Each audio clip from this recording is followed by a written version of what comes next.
Welcome to Native America Calling. I'm Sean Spruce. A small group of dedicated Native organizers is taking on the enormous task of putting on the Pathways Indigenous Arts Festival this weekend. The festival includes traditional and contemporary artwork from more than 350 Native artists, as well as live musical performances and films. It's the 6th consecutive year for the event at Pewaukee Pueblo in northern New Mexico, and we'll be on site to talk with organizers and artists about Indigenous art and much more. That's coming up after the news.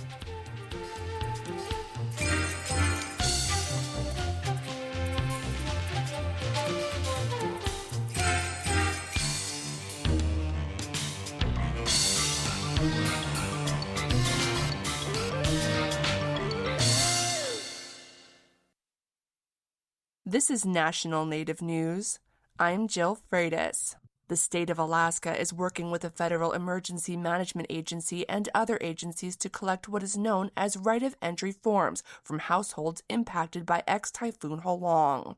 The form is required for getting certain types of assistance with winterization and debris removal. It allows authorized recovery agencies to enter properties to inspect, document, and complete recovery work. Completing the form does not guarantee that work will be performed. The form is for households both that may need or have already received assistance in the forms of emergency winterization or storm-damaged homes, temporary weatherproofing or securing openings, moisture control or minor temporary repairs, limited heat or fuel-related stabilization, and or certain types of private property debris removal. This story was provided by KYUK's Evan Erickson. The Navajo Area Indian Health Services and the New Mexico Department of Health have signed a memorandum of agreement to support rural health initiatives through data sharing. KUNM's Jeanette Didios has more. Director of the Center for Health Protection at NMDOH, Dr. Laura Parajon, says the coordination between the state and the Navajo Nation is crucial. It's important that Navajo Nation has the same access to high-quality data that we do, that they get similar data that allows Navajo Nation themselves to conduct their own analysis, and that they can design their own culturally meaningful public health interventions for themselves. The agreement is a first step in partnership between state and tribal public health departments to make sharing information easier and filling gaps in data. It will help better identify unmet needs, coordinate care, and monitor outcomes. Tribal Liaison for New Mexico Department of Health, Janet Johnson from Santa Clara Pueblo, says tribal leaders need to be able to access data instantly, such as a system used to track sexually transmitted diseases, including HIV. And that will help Navajo Area IHS support their public health surveillance and give them, again, that real-time access to see where these outbreaks are occurring, what they need to do, and again, with our support to be able to better address any issues and concerns that are affecting their populations. The current agreement does not include any state appropriations. For National Native News, I'm Jeanette Didios. On Tuesday, Arizona Democrat Governor Katie Hobbs announced an economic agreement with Northern Arizona tribal leaders. It's meant to bolster the Four Corners region at a time when the coal industry is in decline.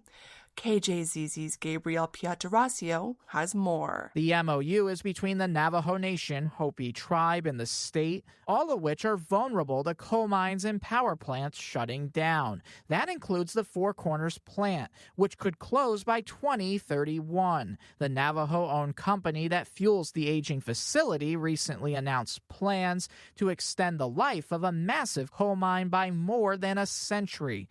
But with coal giving way to cleaner, more efficient fuels, state and tribal leaders are coming together to ink a 5-year commitment to track closures and promote the well-being of coal miners. For National Native News, I'm Gabriel Pietrasio. On this day in 1803, the Kaskaskia tribe signed a treaty with the United States at Vincennes in the Indiana Territory.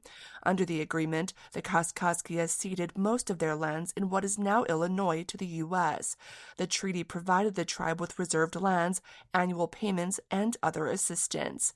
The agreement was negotiated for the United States by Territorial Governor William Henry Harrison, who later became president. I'm Jill Freitas.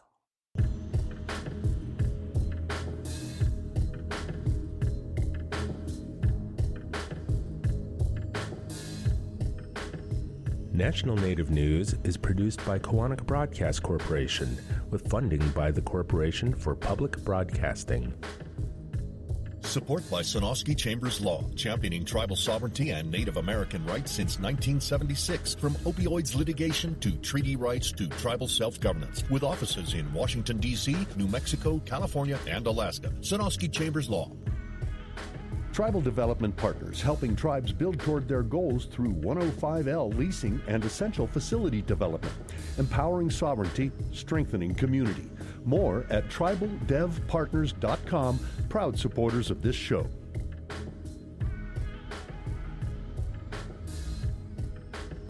Native Voice One, the Native American Radio Network.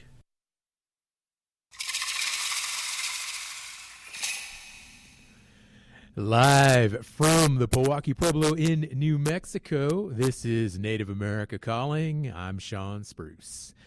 Chad Yellowjohn, a talented Shoshone Bannock and Spokane artist, is one of the featured artists at the Pathways Indigenous Arts Festival at the Pueblo of Pewaukee in northern New Mexico. An Institute of American Indian Arts graduate, Yellowjohn's work is known for its vivid, colorful caricatures of indigenous people and its eclectic visual style centered on optimism and the power of community. We are talking with Yellowjohn this hour. Now in its sixth hour, the Pathways Festival brings together more than 300 indigenous artists from across the Southwest and beyond. 6 years of Pathways in which the festival has united Native communities. Also this year, the festival present more than 60 films about Native filmmakers and live musical performances. We're speaking with Native organizers and artists for the event and hear about what to expect this weekend. And as always, listeners can join this show. You can share your comments or ask questions by calling us at 1-800-996-2848. That is also 1-800-99-NATIVE. It is a sunny day here in Pewaukee Pueblo, beautiful August morning, and we are joined now by Cheyenne Duran. She is the outreach coordinator for the Poe Cultural Center and Pathways Artist Festival coordinator. She is Pewaukee and Santa Clara Pueblo. Cheyenne, good morning and welcome to Native America Calling. Good morning. Singitamu, how are you? Singitamo to you as well. Also joining us today is Frankie Maestas Chavez. She is the marketing manager for the Poe Cultural Center. She is Oke Owenge, so I'm going to have to say Singitamo to her as well. And good morning, Frankie. Good morning, Singitamo. People are very welcome. Absolutely. Joining us by phone from Corrales, New Mexico, we have Jacob Shihei. He is a musician and a performer with Pathways, and he is also Santa Clara Pueblo. Jacob, good morning, and welcome to the show again. We'll go back to Jacob here in just a moment. We also have Chad Yellowjohn with us. He's seated to my right. He is an artist from the Shoshone Bannock and Spokane tribes. Chad, great to have you on the show today. Hey, good morning. First timer, so thank you. And thank you for that honorable entrance for me. So thank you. Yeah, it's great to have you on the show for this time. We have one more guest here. We're getting her mic'd up right now so we can say hello. This is Ashley Browning, and she is the Pathways Indigenous Arts Festival Film Festival Coordinator, and she is Pewaukee and Santa Clara Pueblo. Ashley, great to have you here on the end of the table. Singitamo, hi, how are you? Singitamo, we got some Humbio language here being spoken today on our show. Cheyenne, I want to begin with you. Let's talk about these artists that you have featured this year. What's the appeal for artists to come to Pathways? I think Pathways is just a place for Indigenous people. It's welcoming. It's kind of like a home. We really welcome everybody from everywhere.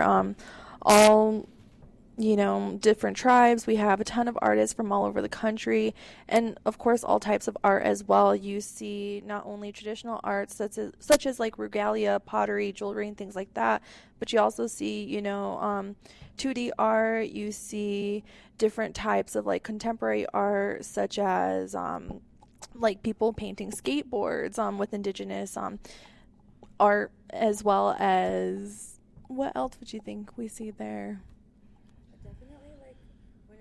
like the regalia, a lot of contemporary regalia, traditional clothing in that aspect. Like Chan said, it's very mixed media. Yeah, definitely. 6 years. That's a track record at this point. I mean, you folks really have a history here. What do you think the appeal is, and how has it managed to endure? I mean, you're having a good run here. Yeah, it's been a while. I've been here since the very, very start in 2021, and it's really transformed a lot through the years. Really, we started the market for the people, and it was straight out of COVID, right? So with all of the outdoor spaces, all of those outdoor spaces were technically free booths. So we had, I want to say, close to 100 booths available for free outside, and then we just had all of the indoor booths where you of course had to make your payment. But with that, every year we kind of grown and we've gotten bigger and bigger, and here we really just try to, I guess, be a friend to the artist, be a place where they can come to, where they can connect. A lot of people create a ton of friendships out of Pathways. Our featured artist Chad over here, that's how we met him, and we made this really amazing connection. But him as well, you know, he's met a lot of other people, and he has these really awesome stories, and it's really became kind of just like a gathering place, you know, kind of like a feast day in a sense, where we can all come back and reunite and come back to that place of home. Sounds like was really a need for this type of festival, this type of convening for Native artists. It's a competitive type of space to be in. I know it's challenging. So it sounds like you're really meeting these artists and giving them what they need and what visitors need as well. And it just seems to work all combined. Now, more than 300 artists featured. Of course, we're going to talk with Chad here in a minute, but Cheyenne, is it possible for you to just kind of single in on maybe a few other artists that you're really excited about this weekend and talk about what they bring to the festival as well?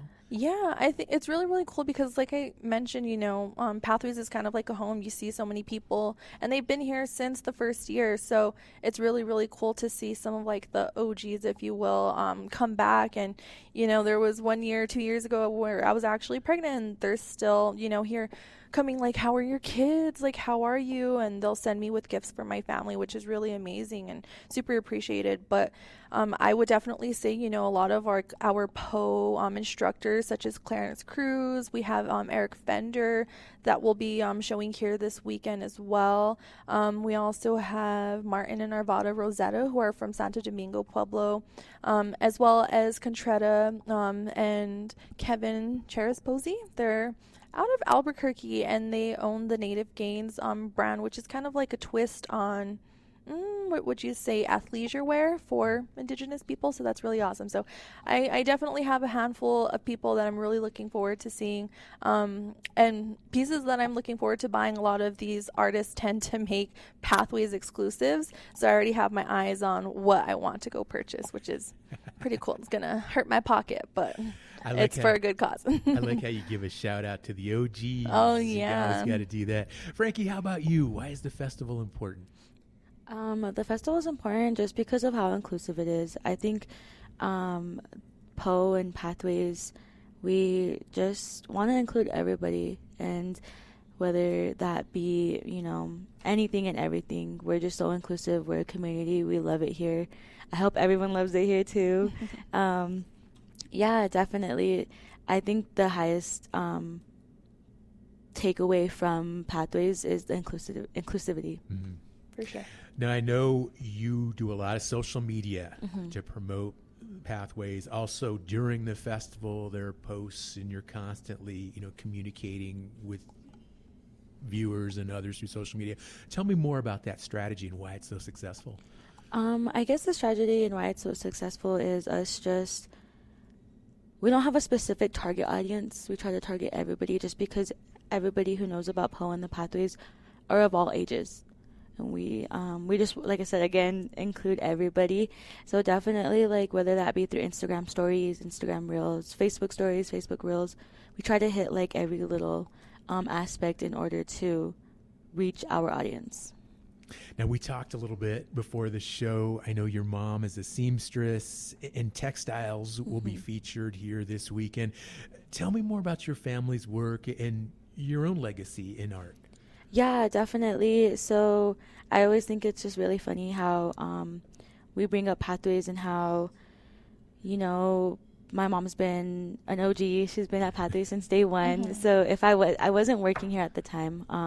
So I would attend the festival, you know, as a vendor, helping my mom sell her items, anything she needed, giving her bathroom breaks, getting her food. And then for me to, you know, a couple of years later come, and I started as the fashion coordinator. I did the fashion show 2 years ago, kind of weaseled my way into the PO, and here I am 2 years later. Weaseled your way, yeah. Yeah, so that's the way you got to be, though, right? You got to make your own opportunities sometimes. Now, one issue this weekend is there are some fires burning nearby, and it's sunny out, but there is some cloud, and you can smell some of the ash in the air. How is everyone adjusting to that scenario right now? Yeah, so we definitely had a whole conversation about that, you know, what we could do to help out the people that are sitting outside. So I want to say it was on Tuesday, we went ahead and sent out an email to all of our outdoor artists, letting them know that we will give them the option to come inside, and we will be able to provide them a space with priority to elderly and people with health conditions first. And then, of course, anybody else who is interested in moving in, we will try our best to make all of those accommodations for them. So that's what we're doing right now. Today is early setup, so it's kind of a mess out there. It's a little jungle out there, but we're getting everybody in their assigned spaces, as well as trying to still figure out what that then outdoor into indoor looks like. Early setup today, and then tomorrow morning at 9 a.m. everything officially kicks off. Exactly. So it's crunch time. We're all going crazy today. But you've got 6 years of history doing this. It seems like you're a pretty well-oiled machine. You would definitely think that every year it gets a little easier, but honestly, it's just as mad as before. But at the end, it's just the big sigh of relief because everything turns out so beautifully. We're broadcasting live from the Pueblo of Pewaukee in northern New Mexico. We're about 15 minutes north of Santa Fe, New Mexico. Big weekend in store here with the PO featured Pathways Indigenous Arts Festival. Stay with us. We'll be right back. We're going to talk with Jacob Shihei. We got him on the line.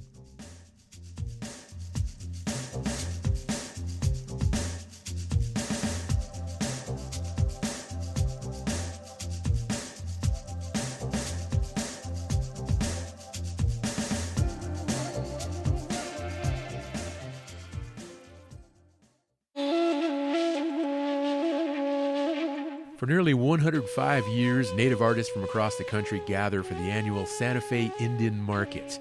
One of those is Sukpiak jeweler Denise Wallace, who has attended the event for decades to showcase intricate pieces made with metals and ivory crafted with her family.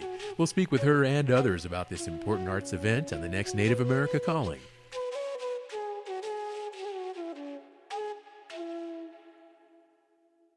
The Indian Arts and Crafts Act protects authentic American Indian and Alaska Native artists and craftspeople and their art and craftwork. Under the Act, it is illegal to market art or craftwork misrepresented as American Indian, Indian, Native American, or Alaskan Native made, or as the product of a particular Indian tribe. Reporting potential Act violations can be done at doi.gov/IACB or at 1-888-ART-FAKE. Support provided by Indian Arts and Crafts Board. Thank you for listening to Native America Calling. I'm Sean Spruce, and we are broadcasting live today at the Pathways Indigenous Arts Festival. We're speaking with Native musicians about the festival bursting with Native creativity from the arts to music and, of course, film. And listeners can join our conversation today with a comment or a question. Call us at 1-800-996-2848. Let's get some calls going right now, especially anyone listening up here in northern New Mexico. Again, that number is 1-800-996-2848 or just 1-800-99-NATIVE. And you can also comment on our website, nativeamericacalling.com, or any of our social media channels. We've got Facebook, Instagram, Blue Sky, and Threads. Let's talk now with Jacob Shihei. He's on the phone, and he is a musician and performer at Pathways. He is from Santa Clara Pueblo. And Jacob, welcome back to the show. Tell us, why is Pathways important for you? I know you've been involved since the beginning, I think. Yeah, I was at the very first Pathways, I think back in 2021 as a performer. And, it was just so nice being in that space because, again, it's on Tewa land and brought to you by Tewa people. And so for me, it was very special being from Santa Clara to be there to perform, for community, because I think Pathways is very communal and there's a lot of people who come out to, celebrate and see friends and family that they haven't seen in a while, or people who come out to travel to Santa Fe. And so, yeah, Pathways is always so special to me, and I love being there and performing for, again, for family and friends.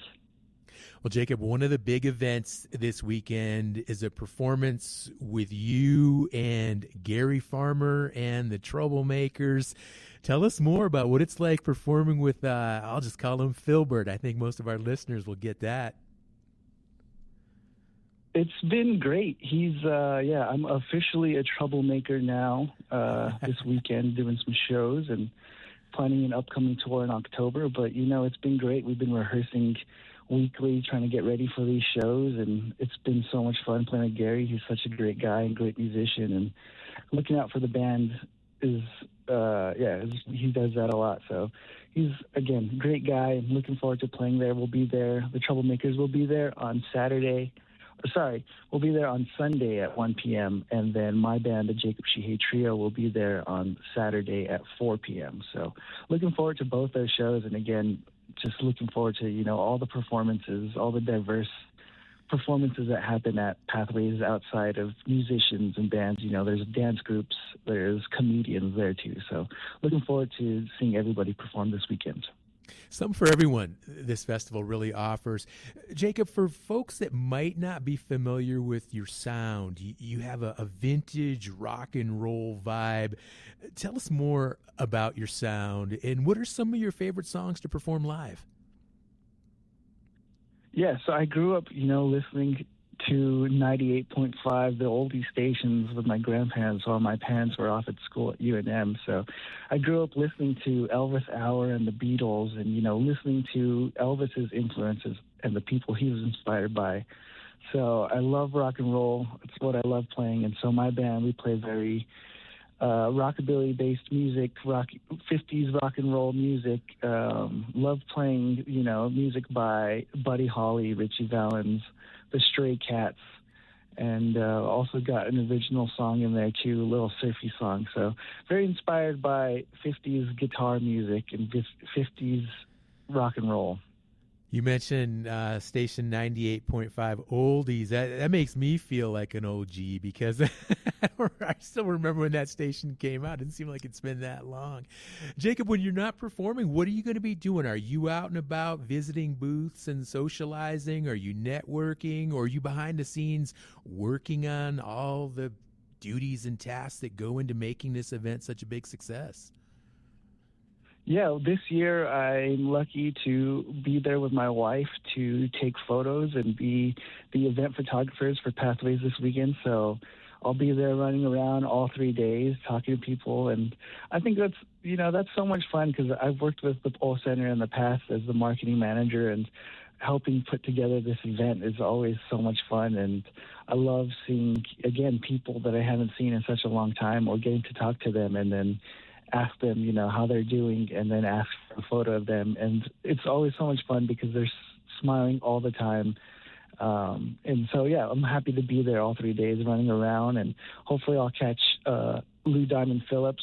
I think he's going to be there tomorrow, get my photo with Richie. And, just, again, looking forward to, everything, all the food at Pathways and air conditioning. Maybe that'll be a nice thing.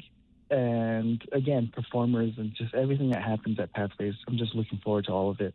Well, Jacob, I know you have to get on the road because you are heading up this way later today, but I have one more question. I just found out from one of our producers here, Soul, that you have an extensive personal record collection and you've showcased it on TikTok.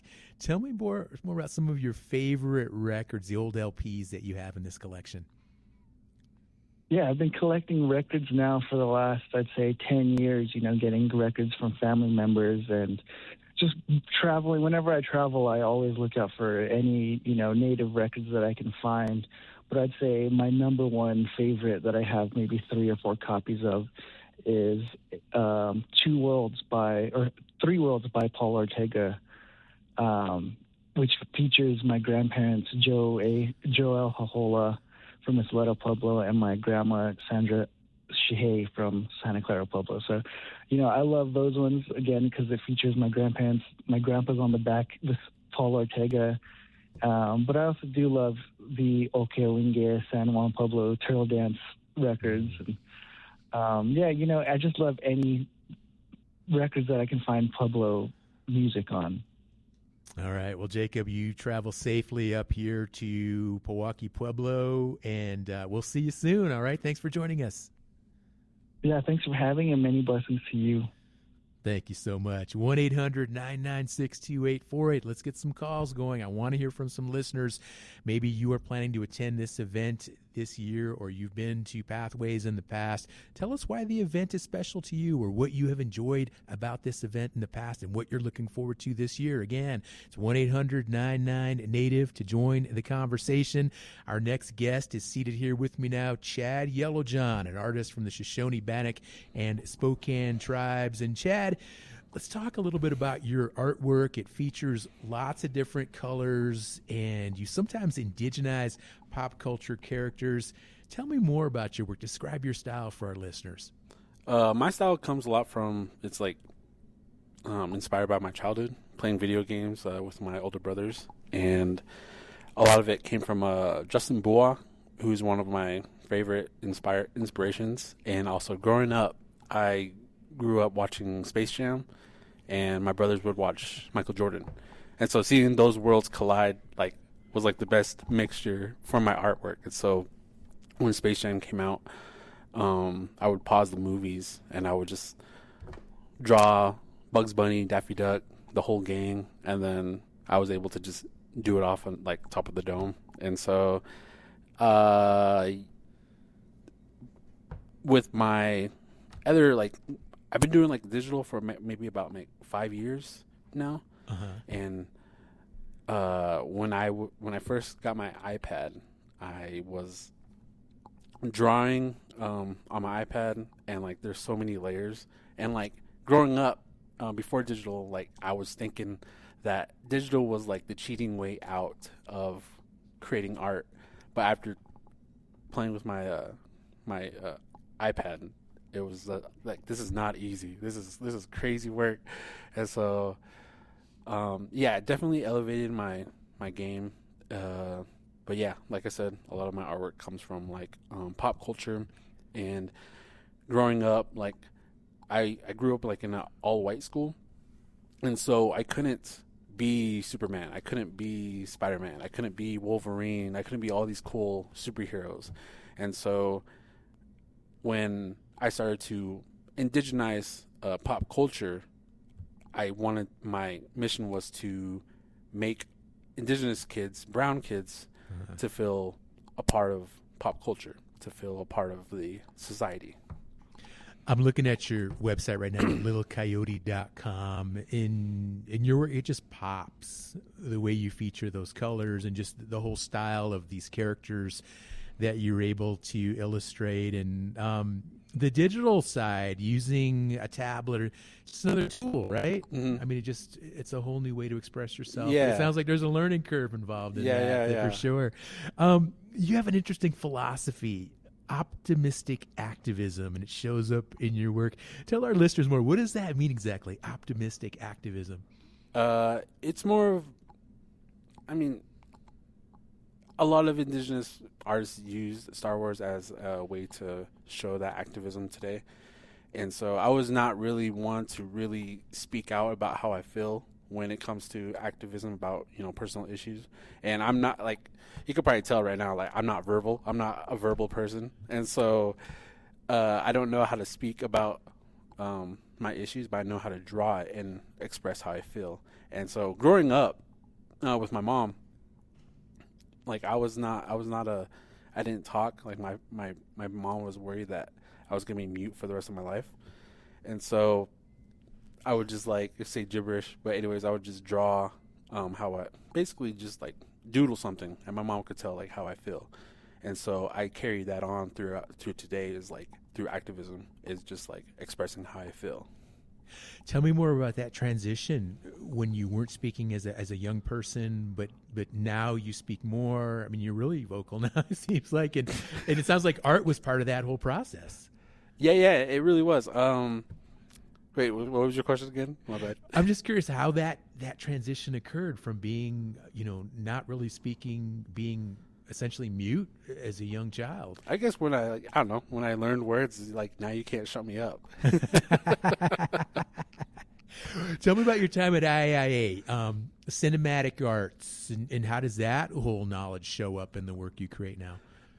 I'm just tell it straight up. Like my brother, he said, you should do cinematic arts. You have all these great ideas. And I love cinematic arts. I loved all the films I made, but it just didn't stick with me. But what I did take from it was from storytelling. And if I were to go back to IIA again, I definitely would go back to studio arts just to know more about the style, or just like how to navigate throughout the art world. And I'm still kind of learning on my own. But going back to IIA was just amazing, because I dropped out in 2009, and then I came back in 2015 and took it more serious, and where I met one of my best friends. And when you go there, it's almost like a big collaboration between all these different tribes. You don't know it, but throughout the years that you're attending there, you're learning people's different stories, their different how they live their life or how they make their art, and then you carry those little pieces from them, and you just I'm kind of doing it today. I learned from my peers how I create my art and how I tell my story because of them. Chad, one of the really exciting events going on this weekend is that you will be doing character sketches throughout the festival, and I understand you haven't done that in a few years. How much of a challenge is that going to be? Because I'm thinking you could possibly be doing hundreds of sketches this weekend. That's my plan. I want to do hundreds of sketches. And it's funny because I've been working on my tablet for so long that, there's different hand gestures. Double tap is undo. Triple tap is redo. Or if you want to make a perfect line, you got to hold the line, and you have to keep the pin there to make it go straight. And so when I first started getting back into hand drawing, I would draw a straight line expecting it to straighten out, and then it doesn't do it. I was and then I'll double tap on the paper. I'm you got to get back into real life. This is real life. This isn't digital. But yeah, I haven't done it since Fort Hall powwow, which was last week, but that was 8 years ago when I did quick sketches of people. And I actually did a little practice run over at First Friday down at NMCC last Friday, and it was challenging, but it was fun. It kept me busy, and I got 5 customers, which was really cool. And so if I timed it right, I can do two people in 10 minutes. Wow. And so it's gonna be a challenging. I mean, one of my friends told me that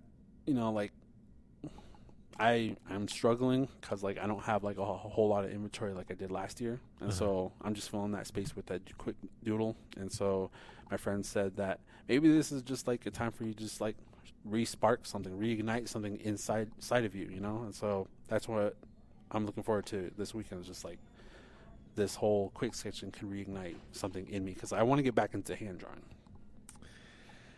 Exciting times here at Pewaukee Pueblo. Pathways. We're talking about it today. Phone lines are open for listeners who would like to join us. 1-800-99-NATIVE.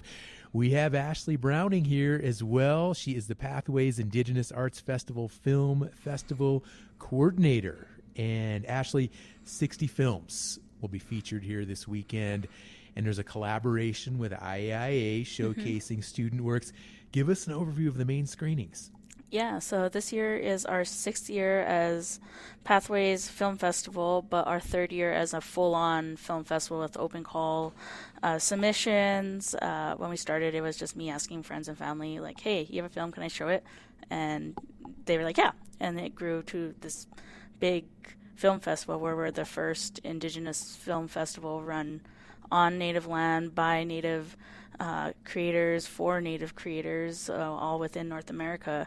And this year, it's another great year with over 60 films. And we reached out to IIA and James Lujan over there and asked, we want to be able to showcase IIA films because the school's right there. We're open. Let's help each other. So we have a good amount of films from the best of IA, which is from 2016 to 2024, and just so many very talented filmmakers who have made a career in film, like Rizal Benali, Ichoda Kills Night, and so many other ones. And then even this year we're going to do a IA Currents, which is just the films from just this past year of the current film students or ones that just graduated. And so we have the Berry Pickers, Avery Hale and Sunshine Eaton, Ashley Reese, and so many other great films, along with our own open call submissions, which stems all over the place.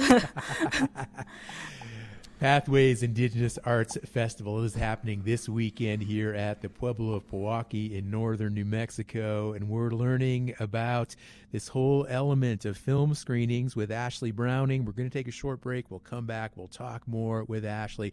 We'll get a little bit deeper into some of these featured films, some of the shorts as well. So stay with us. We'll be right back. And don't forget the number, 1-800-996-2848 to join our conversation.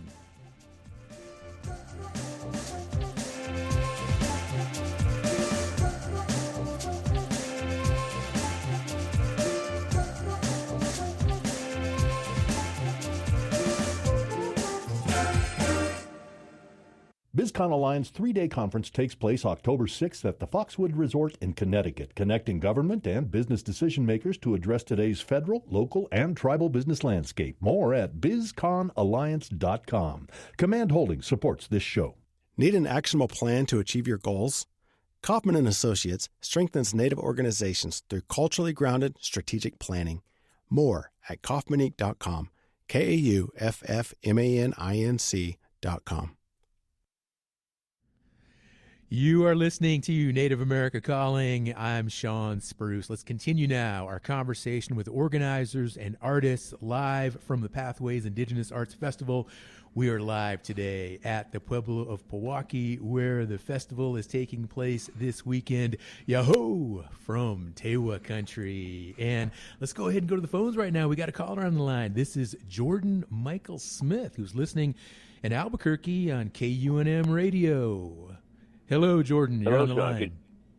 What's up, my man? Can you hear me? Yeah, loud and proud, brother.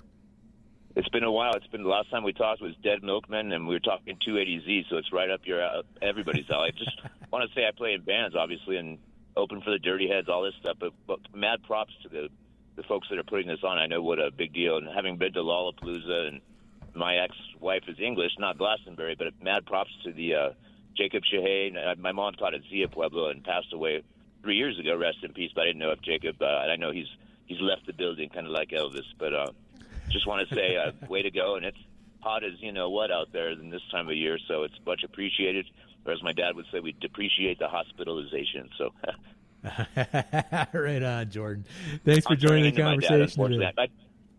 I turned 50, so I turned 50 on August 22nd, so it would have been and whereabouts is this located again, just in case I'm able to make it? It's past Santa Fe, right? Right, about 15 minutes north of Santa Fe, just heading up towards Espanola, Taos, Pewaukee, Pueblo. Sweet. You can't miss it. Can't miss it on the road. No, it's a gorgeous area up there. My mom's from my stepmom's from Penasco, so mad props to these ladies and gentlemen for all the work that they do to make New Mexico popular for a good reason, so. Right on, Jordan. All right.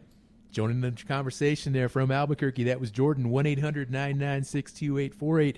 If anyone else would like to join the conversation now, let's continue again with Ashley Browning, Pathways Indigenous Arts Film Festival coordinator. And Ashley, we have to talk about the shorts because that's a big part of the event. Yeah, no, our shorts program is just amazing, and every year it keeps growing, and we've received over 300 submissions, coming in, and then we filtered it out. And so we've had, like, we seriously had a hard time picking films this year because there were so many good ones and we only have so much time. And me and my lead programmer, Cole Forrest, who's just a Anishinaabe filmmaker from First Nations, and they program for some of the other elite film festivals in the country, and I'm very proud to be able to work with him.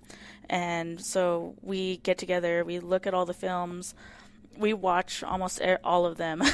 Actually, between both of us, we watch every single one of them, and we really plan out and curate what would be best to achieve our mission of showing Indigenous films within North America, especially for community, culture, language, activism. And we found that Native people, we've always known we're the original storytellers. This is in our blood, and so using media film to create and tell our stories has been amazing. And we're very fortunate that me and Cole, we work together on films together, and we are in this industry. And so we wanted to bring it to like a cultural area in Pueblo, and just be able to show them. So, like, we have some great films this year, like This Land Carries Us by Shireen Pilar Gonzalez, who's a Tewa filmmaker from San Ildefonso, Pueblo, and her film actually won an award at Dead Center Film Fest in Oklahoma, and it's actually now a Oscar qualifying film because of that award. So we have major films like that coming in, and we've worked with other major filmmakers that are actually in the industry, like Black Horse Lowell, Jane Myers, who direct and produce amazing good films, and like great filmmakers. So like another one I want to put out there is Kawa. It's by Afro-Indigenous filmmaker Ampo Locke, sorry, and it's great that we have the diversity about that and telling stories, and that features Morningstar Angeline. She was from, was it Westworld? She's been in a lot. She's been in a lot of things, yeah. Yeah. And she's a big supporter of Pathways too. So actually, a lot of the filmmakers we get are recurring filmmakers, and that they came once and now they're like, hey, can I get my film in? And it's like, yeah, no, we'll make sure. If you want your film in, we will definitely try to make it available for everybody. And so the film festival is free and open to the public. Seating is first come, first served basis. So get here early, you get a good seat. Okay.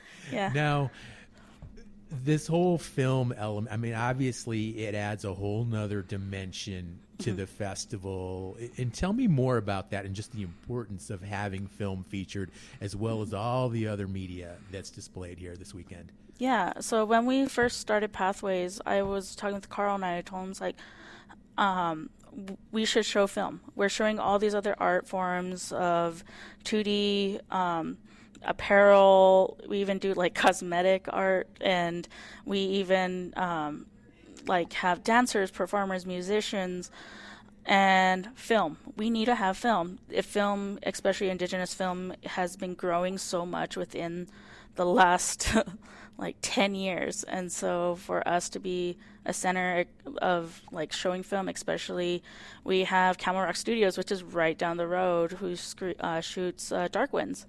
And so we've been working with the people from Dark Winds also now to screen Dark Winds here. So this year, part of our feature film program, we have Dark Winds. And thank you, big shout out to Chris Ayers who helped put this together, bring that film over here.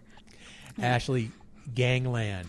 Yes, our major film that I'm very excited to bring here. Gangland is a film, kind of follows the lead character, Lou Diamond Phillips, as he is like a BIA cop or an Indian Affairs cop in Oklahoma, and has to deal with like the tribal sovereignty along with Native and cultural identity, and it's very exciting. And this one also won a film award at Dead Center. So, and I think Lou Diamond got like best actor.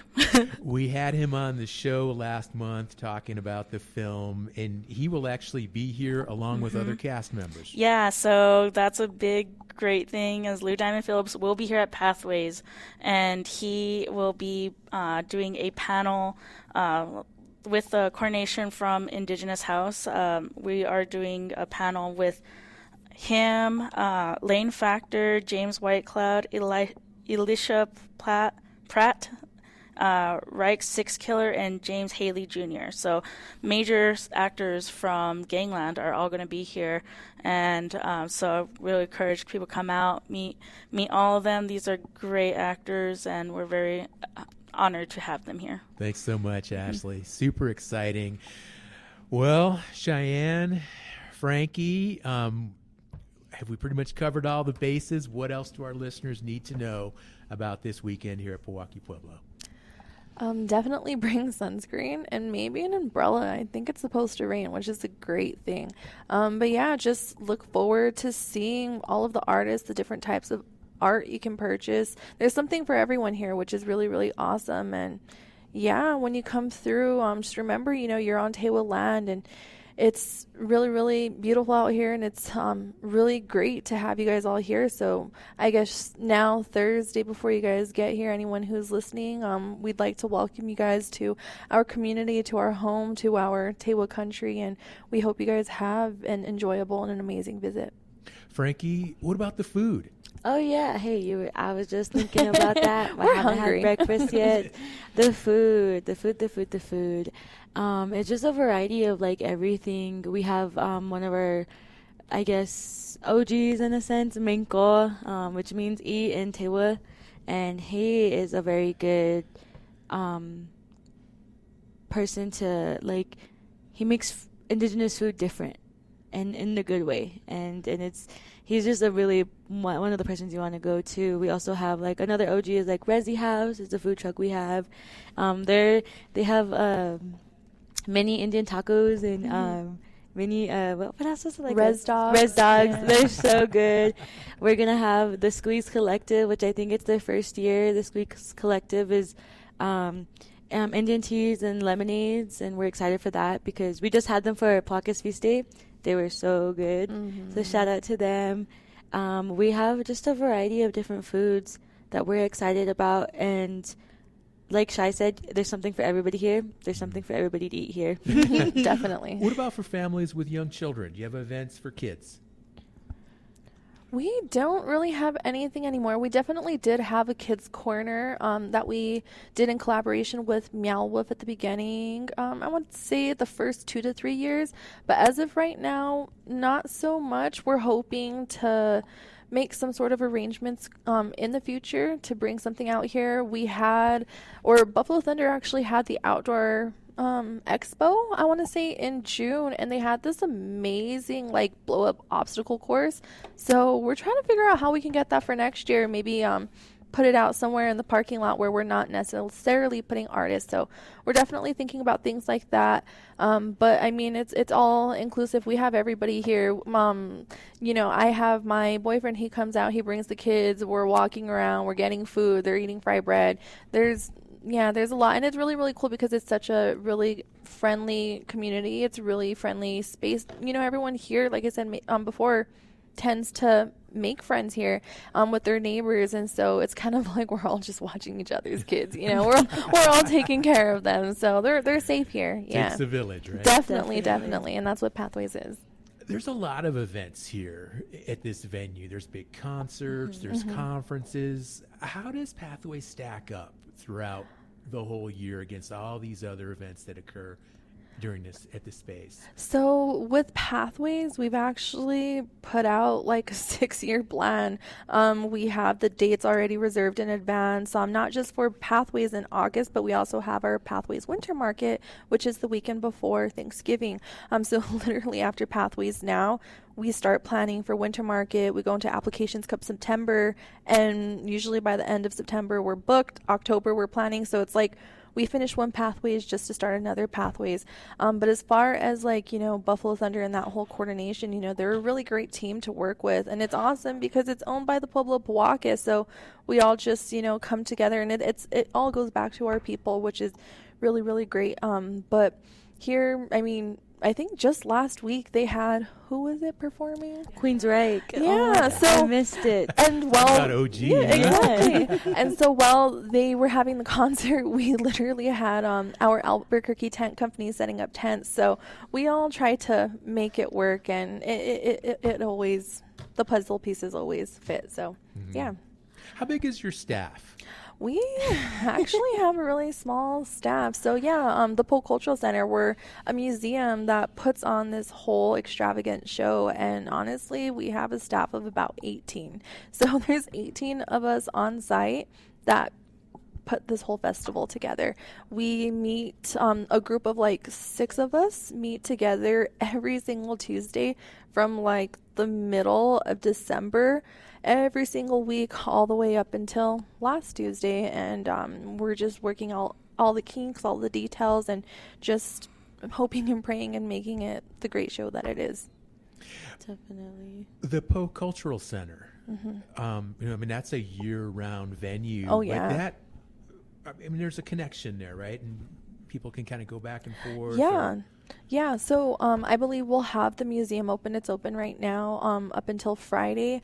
It might be open this weekend. I'm not too sure. I know we did have it in the past or the previous years, but it is open.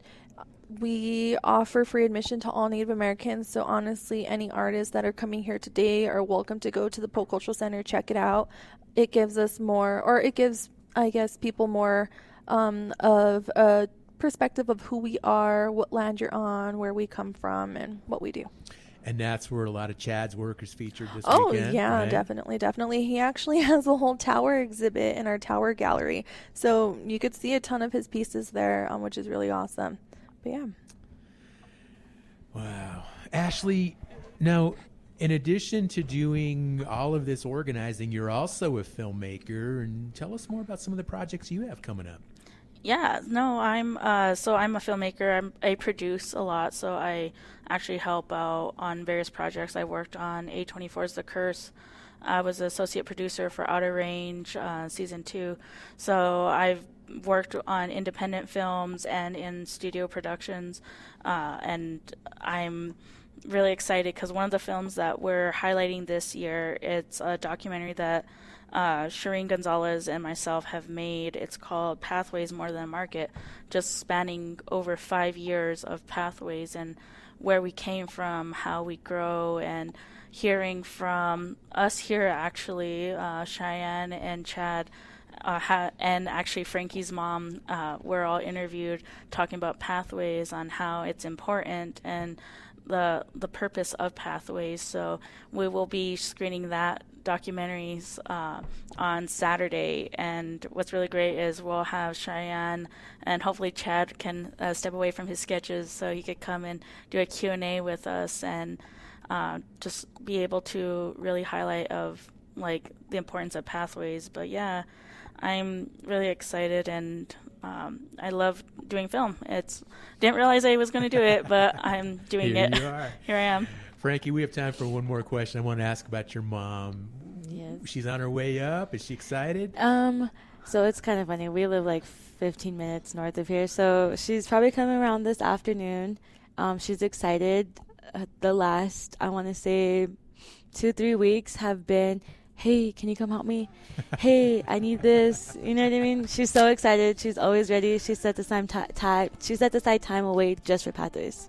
Growing up in an artist family, that's the way it is. Yeah. Like, hey, you got every chips in. Yep. Right on. Well, it's all happening this weekend here at the Pueblo Powaka Pathways Indigenous Arts Festival. We're going to have to wrap up the show. We are out of time, but I want to thank all of our guests who joined us today: Cheyenne Duran, Jacob Shihei, Frankie Maestas Chavez, Ashley Browning, and Chad Yellowjohn. Don't forget, listeners, tune in again tomorrow. We will be live broadcasting from Santa Fe, New Mexico, and we'll be talking with more Native artists. So until then, I'm your host, Sean Spruce. You've been listening to the one, the only Native America Calling. Hope you enjoy the rest of your day.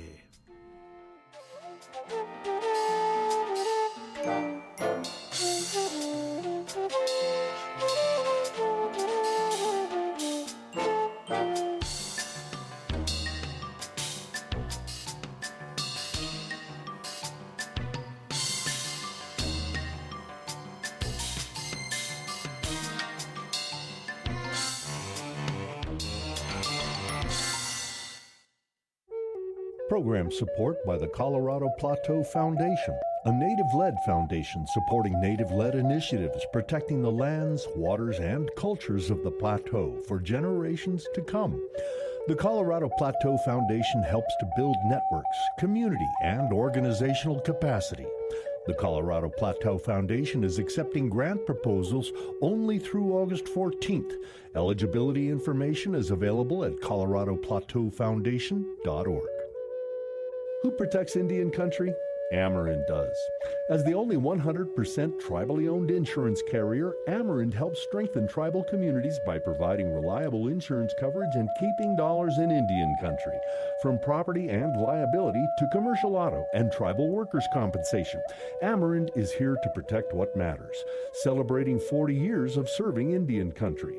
Learn more at amerind.com. That's AMERIND.com.